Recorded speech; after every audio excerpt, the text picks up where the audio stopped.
أعوذ بالله من الشيطان الرجيم. بسم الله الرحمن الرحيم. في جنات يتساءلون عن المجرمين ما سلككم في سقر قالوا لم نك من المصلين ولم نك نطعم المسكين وكنا نخوض مع الخائضين. صدق اللہ العظیم۔ اللہ تبارک و تعالی نے قرآن کریم میں ایک مقام پر ایک انسان کے، ایک گناہگار کے جہنم میں جانے کے 3 سبب ذکر کیے ہیں کہ جنتی جہنمیوں سے پوچھیں گے ما سلککم فی سقر، ارے دنیا میں تو ہم اکٹھے رہا کرتے تھے، آج تم جہنم میں کیسے چلے گے؟ کون سا عمل، کون سا کریکٹر تمہیں جہنم میں لے کر گیا؟ تو وہ جہنمی جواب دیں گے قالوا لم نک من المصلین، اے جنت میں جانے والوں آپ نماز پڑھا کرتے تھے، ہم نماز نہیں پڑھا کرتے تھے، ہم بے نمازی تھے۔ نماز جو دین کا ستون ہے، اول ما یحاسب به العبد الصلاۃ، نبی پاک علیہ السلام نے فرمایا کل قیامت کی گھڑی ہوگی، ایمان کے بعد جو پہلا سوال ہوگا انسان سے وہ نماز کے بارے میں ہوگا۔ تو آپ نماز پڑھا کرتے تھے، ہم بے نمازی تھے۔ وَلَمْ نَكُ نُطْعِمُ الْمِسْكِينَ،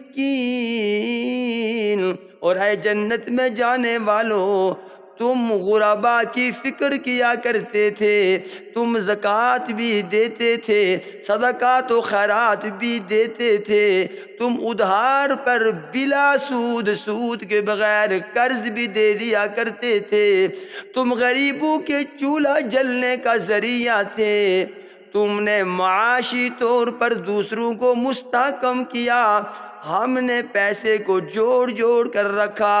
وَلَمْ نَكُ نُطْعِمُ الْمِسْكِينَ، ہم نے غریبوں کی غربت کم کرنے کے لیے کچھ بھی نہ کیا۔ اور تیسری وجہ جہنم میں جانے کی وَكُنَّا نَخُوضُ مَعَ الْخَائِضِينَ، اور اے جنتیوں تم دینداروں کا ادب کیا کرتے تھے، اولیاء کرام کا اکرام کیا کرتے تھے، ہم دینداروں کو دہشت گرد سمجھ کر نفرت کیا کرتے تھے، ہم ان سے دور رہتے تھے، ہم ان کا مذاق اڑاتے تھے، آپ ان کا ادب و احترام کیا کرتے تھے۔ یہ 3 وجہیں جو جہنم میں جانے کی بنتی ہیں، بنے گی، ہمیں ان سے بچنا چاہیے۔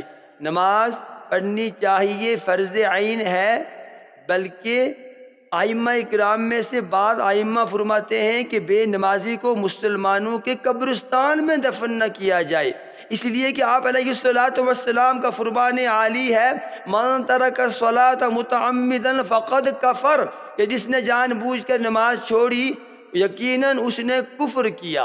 اتنی سختی ہے۔